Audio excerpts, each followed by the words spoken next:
Alice wouldn't let them close the coffin. The funeral director stepped forward. His voice was soft, professional. "Ma'am, we need to proceed." But the German shepherd stood on his hind legs, paws braced against mahogany, ears pinned flat. He wasn't moving. Diane Harcourt felt 200 eyes burning into her back. Her arthritic hands couldn't hold 85 pounds of muscle. Her son Reed lay inside the coffin, dress uniform, folded hands, face peaceful in death. The coroner said accidental overdose. Too many pain pills after back surgery. Simple. Tragic. Done. But Atlas had found him 3 days ago. Kitchen floor. Pill bottle spilled. And the dog had howled. Not barked. Howled. Like wolves do when a pack breaks. Someone coughed. Mourners shifted. Veronica stepped forward. "Diane, maybe I should take him outside." Her voice was exhausted. Gentle. "Reed's girlfriend of 8 months. ICU nurse. She found Reed too. Tried CPR. Called 911. She'd been perfect through everything." Diane opened her mouth to agree. Then Atlas did something strange. He dropped to all fours. Circled the coffin once. Twice. Then pawed at the base corner. The decorative panel at the bottom. His nose pressed against the seam. Nostrils flaring. He was tracking something. The funeral director cleared his throat. "Mrs. Harcourt, the dog is clearly distressed." Atlas barked. Sharp. Urgent. Something metallic pinged inside the base panel. Everyone froze. The sound came again. Tiny. Distinct. Like metal striking wood from inside the coffin storage compartment. Diane's heart hammered. What was that? The funeral director's face went pale. Nothing. Just settling. The structure. Atlas scratched harder. His claws left marks on the polished wood. He whined. The sound vibrated through the silence. Veronica's hand touched Diane's arm. "Diane, please. People are staring." Reed wouldn't want. "Open it." Diane's voice cut through the room. The funeral director blinked. "I'm sorry. The panel. Open the panel." "Mrs. Harcourt, I really don't think. My son trained that dog for 4 years. Overseas. Combat zones. Atlas doesn't bark at nothing." Her voice shook. "Open the panel." Emma's voice came from the second row. Reed's younger sister. "Do what she says." The funeral director looked around, searching for support. Finding none, he reached into his jacket, pulled out a small brass key. His hands trembled as he unlocked the base panel. Atlas's entire body went rigid. Tail straight. Ears forward. Evidence located. The panel swung open. Inside the hollow compartment. Silk lining, structural supports, shadow. And something small, gleaming, tucked against the back corner. The funeral director reached in. His fingers closed around it. He pulled it into the light. A ring. Reed's service ring. The one he never removed. The one that should be on his finger in the coffin right now. Veronica went white. That must have fallen during transport. Veronica's voice was too fast. "The funeral home, probably." Atlas barked again. Loud. Insistent. His paw scraped inside the panel. Deeper. Searching. "There's something else." Emma pushed past 2 mourners. Knelt beside the coffin. Reached into the compartment. Her hand emerged holding a small zipper bag. Military canvas. Waterproof. Reed's unit number stenciled on the side. Diane's breathing stopped. The funeral director stepped back. I don't know how that got there." Emma's fingers found the zipper. Diane wanted to stop her. Wanted to close the panel. Bury her son. Forget this happened. But Atlas sat perfectly still now. Staring at the bag. Waiting. The zipper opened. Inside, Reed's phone. The one Veronica said was never found. Emma pulled it out. Her hand shook. "Why is this here?" Diane's vision blurred. She reached into the bag. Her fingers touched a prescription bottle. She lifted it into the light. The label was half torn, but she could read the patient name. Not Reed's name. She squinted. "Kellerman? Whose?" "I don't know." Emma's voice was tight. "But look at the hospital. Cedar Heights Medical. Where Veronica worked." Diane's stomach dropped. She looked at Veronica. "Do you know a patient named?" "No." Veronica's face was perfectly still. Too still. "I see hundreds of patients. I can't remember everyone." Atlas growled. Low. Rumbling. He'd never growled at Veronica before. Emma reached into the bag again. Pulled out folded paper. Her eyes scanned it. Then widened. "Diane, you need to read this." "What is it?" "Just read it." Diane took the paper. Her hands trembled so badly the words blurred. Then they focused. Reed's handwriting. shaky, uneven, dated 3 days before he died. Mom, if you're reading this, something happened. I needed to hide this where V wouldn't find it. Can't explain everything now. Not sure if I'm paranoid or in danger. But I trust Atlas. He's been trying to warn me. If I don't make it, look at the phone. Check the prescription. And Mom, trust the dog. The paper slipped from Diane's fingers. The room tilted. 200 people stared. Some confused. Some horrified. Some backing toward the exits. Veronica took a step backward. He was on a lot of medication. It made him paranoid. He thought, call the police. Emma's voice cut through the chaos. The funeral director fumbled for his phone. Veronica's eyes darted to the exit. To Diane. To Atlas. The dog stood. Positioned himself between Veronica and the door. Not aggressive. Just immovable. His eyes never left her face. I want a lawyer. Veronica's voice was flat now. Empty. Diane sank into a chair. Her son's note crumpled in her fist. Trust the dog. She looked at Atlas. His ears were forward. Alert. Certain. He'd been trying to tell her from the beginning. 3 months earlier, Rita called at midnight. Diane remembered now. How could she have forgotten? Mom, can I ask you something weird? Of course, sweetheart. If you thought someone you loved was doing something wrong, something that could hurt them, would you confront them? Diane had been half asleep. What kind of wrong? Silence. Then, never mind. I'm probably overthinking. Reed, are you okay? Yeah, I'm fine. Just tired. Love you, Mom. He'd hung up before she could press. That was 6 weeks after Veronica moved in. Diane remembered other things now. Things that hadn't seemed important. Reed canceling Sunday dinners. Saying he was too tired. Too foggy. Atlas staying glued to Reed's side during Thanksgiving. Reed joking.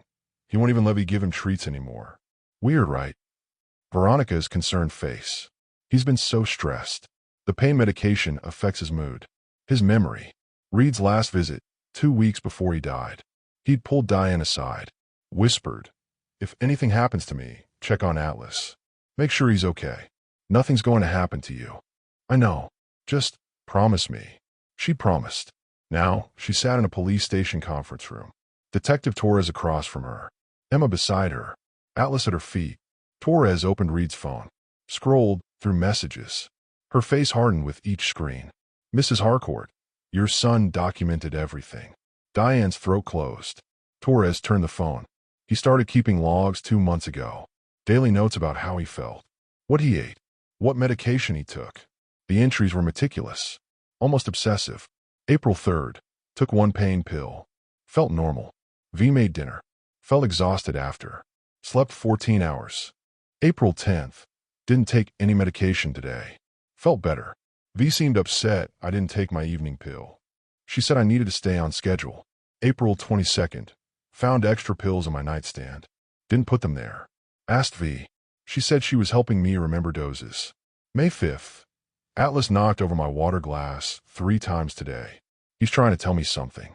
The entries went on and on. Reed's handwriting getting shakier. His spelling deteriorating. His paranoia growing. Or is it paranoia? Torres pulled out the prescription bottle from the evidence pouch. I had this analyzed. It's not pain medication. Diane's voice was barely a whisper. What is it? Veterinary sedatives. The room spun. Veronica Shaw sat in the interrogation room. Her lawyer beside her. Expensive suit. Sharp eyes. Torres laid out the evidence. The phone. The pills. The ring hidden in the coffin panel. Veronica's lawyer leaned forward. My client has an explanation for everything. Torres waited. Reed was struggling. Deeply. His PTSD was worsening. The pain medication interacted with his antidepressants. He became paranoid. The lawyer pushed a folder across the table. These are texts Reed sent to Veronica. Read them. Torres opened the folder. Scanned the messages. Reed, I love you. Don't know what I'd do without you. Reed, sorry I was weird last night. My head's all messed up. Reed, you're the only person who understands. Dozens of them. Affectionate. Dependent. Grateful. The lawyer continued. Veronica worked double shifts to help pay Reed's medical bills. She sacrificed everything for him. She produced credit card statements. Veronica's card. Thousands of medical copays. Prescription costs. Physical therapy. This is a woman who loved him desperately. Torres studied Veronica. The nurse sat perfectly still. Tears tracked down her cheeks. Silent. Devastated. She looked like a woman destroyed by grief. The lawyer's voice softened. Veronica lost her first fiancé 3 years ago. Suicide. She's been in therapy ever since. When she met Reed, she thought she had a second chance. Veronica's voice broke. I just want to help him. He was in so much pain. Torres glanced at the one-way mirror. Diane and Emma watched from the observation room. Emma's fists clenched. She's lying. But Diane felt doubt creep in. Cold. Insidious. What if Reed had been delusional? What if his medication really did make him paranoid? What if Diane had destroyed an innocent woman's life because a dog scratched at a coffin? Torres closed the folder. Miss Shaw, can you explain why veterinary sedatives were in that prescription bottle? Veronica blinked. I don't know. Reed had access to those. He volunteered at the Veteran Service Dog Program. Truth. Reed did volunteer there. Maybe I don't know. I don't know why he'd have them. Her lawyer stood. Unless you're charging my client, we're done here. Torres looked at the evidence. The phone logs. The pills. The ring. Nothing definitive. Nothing that proved intent. You're free to go. For now. Veronica stood. Wiped her eyes. Walked toward the door. In the observation room, Atlas's hackles rose. His lips pulled back. Teeth showing. Emma's hand tightened on his collar. He knows. But knowing wasn't proof. And Veronica walked out the door. Diane couldn't eat. Couldn't sleep. Couldn't think. Reed's funeral was postponed indefinitely. His body held as evidence. The media caught wind. Veteran's death questioned after dog's behavior.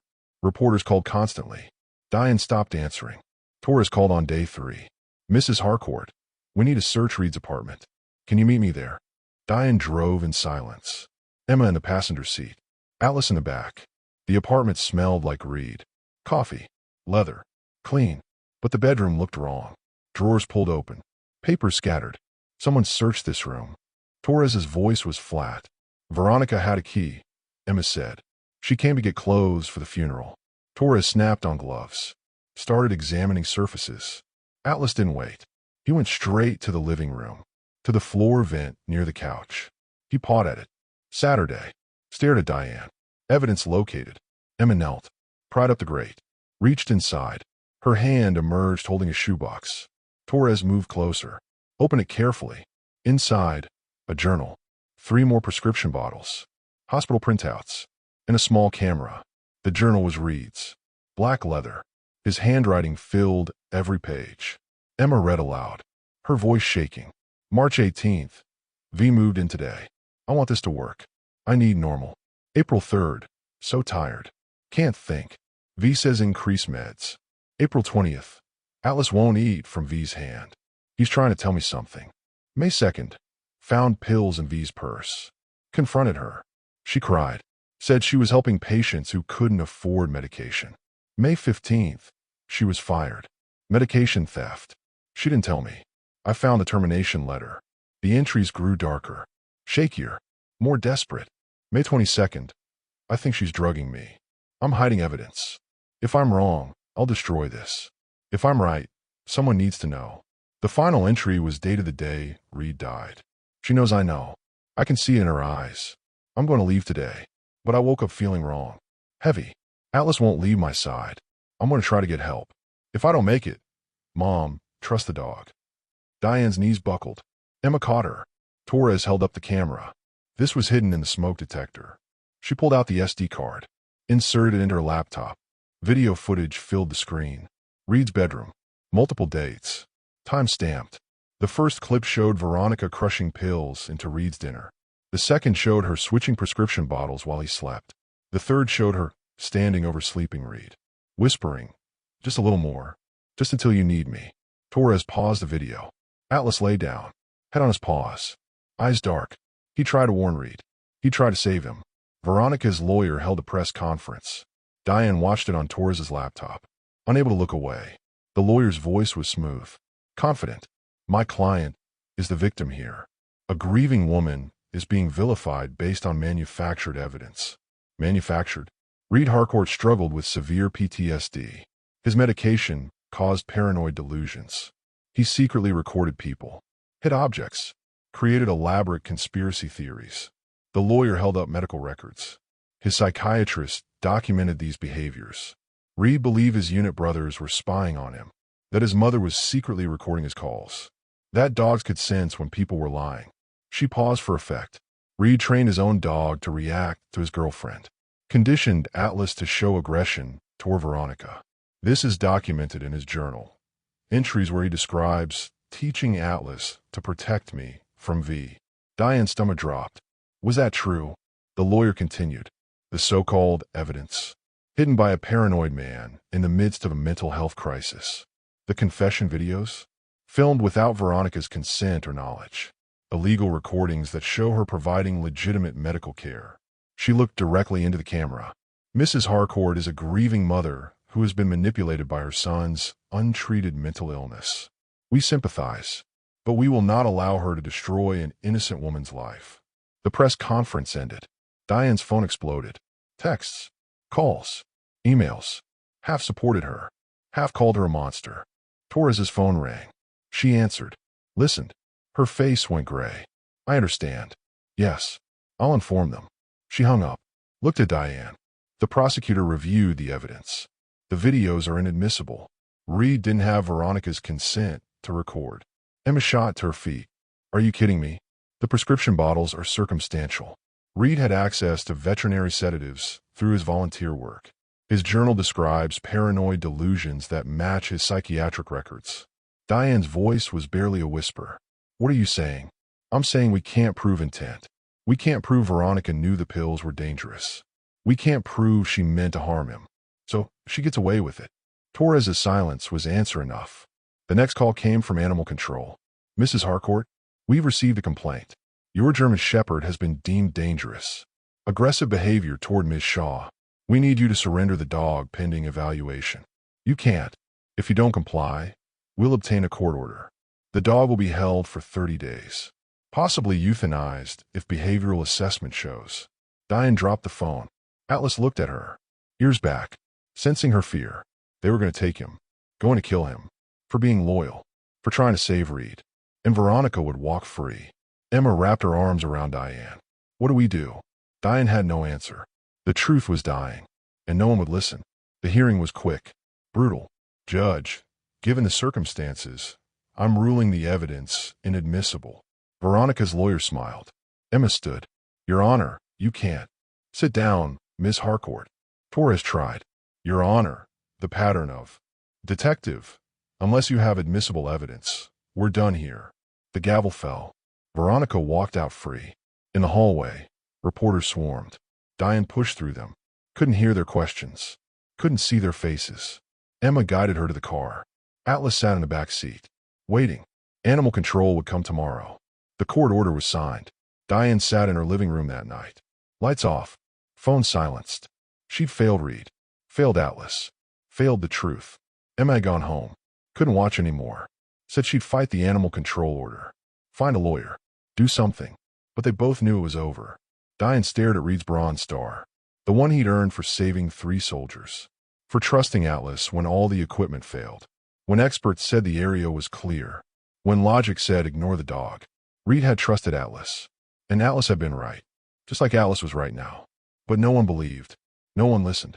The doorbell rang. Diane ignored it. It rang again. Insistent. She dragged herself to the door. Opened it. Torres stood there. Face gray. Eyes red. I need to tell you something. Off the record. Diane waited. I believe you. I believe Reed. I believe the dog. Then why? Because I can't prove it. And without proof, she walks. Torres's voice cracked. I've been a detective for 17 years. I've never felt more useless. She handed Diane a folder. This is everything we found. Copies. Unofficial. If anyone asks, you didn't get them from me. What am I supposed to do with? I don't know. But I'm not letting this die quietly. Torres left.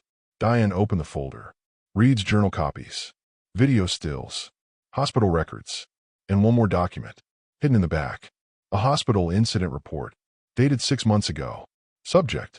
Veronica Shaw. Suspicious medication access patterns. Flagged for investigation. Recommendation. Termination. Someone had known. Someone had seen the pattern. And they'd let her keep working. The email arrived at 2 a.m. From, anonymous subject. You need to know. Diane's hand shook as she opened it. I'm a nurse at Cedar Heights. I can't use my real name. They'll fire me. But I watched the news. I know what Veronica did. Diane's breath caught. She was flagged 6 months ago. Stealing medication.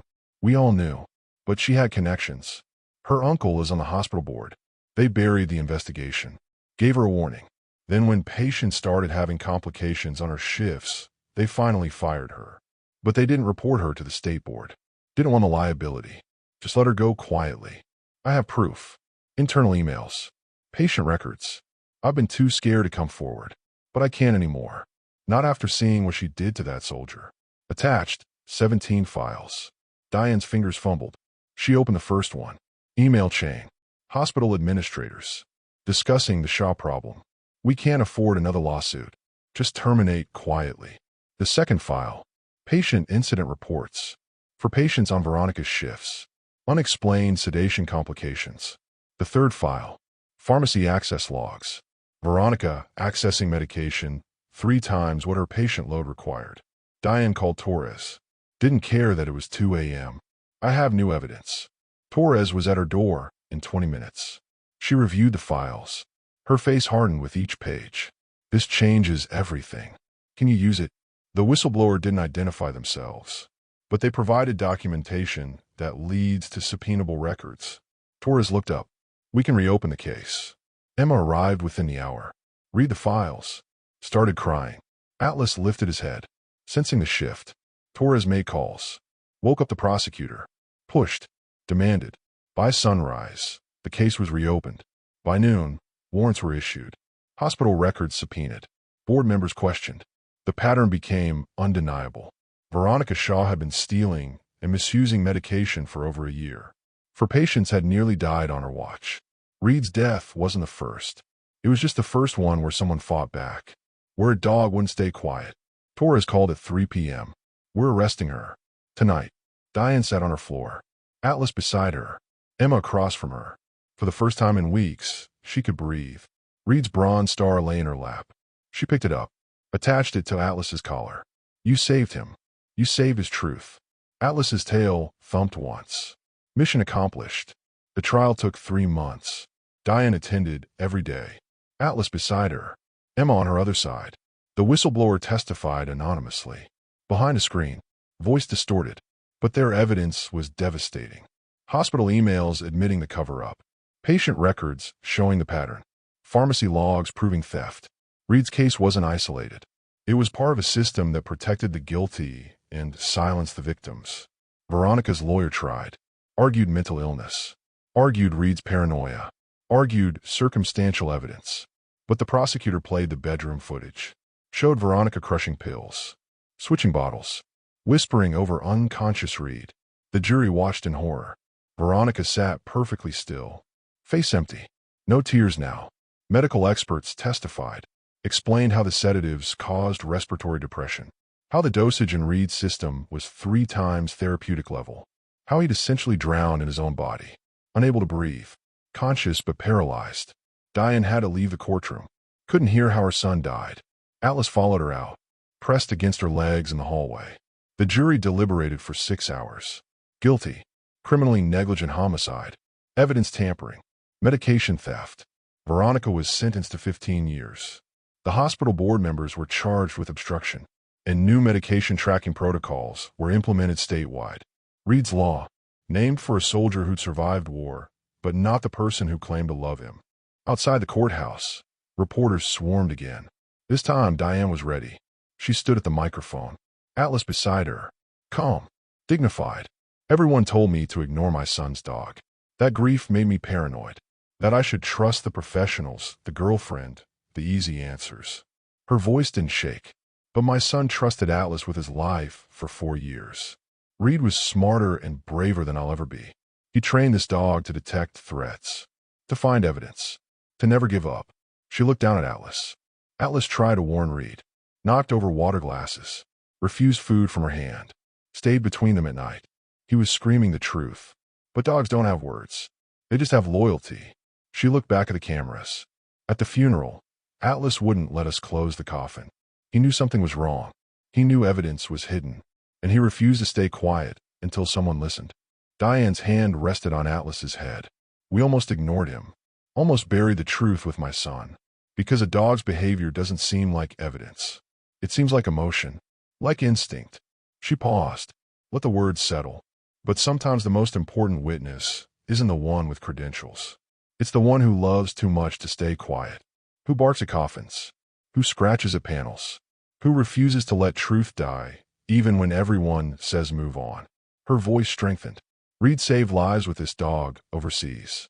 Now Atlas saved Reed's legacy. Save other victims. Save the truth.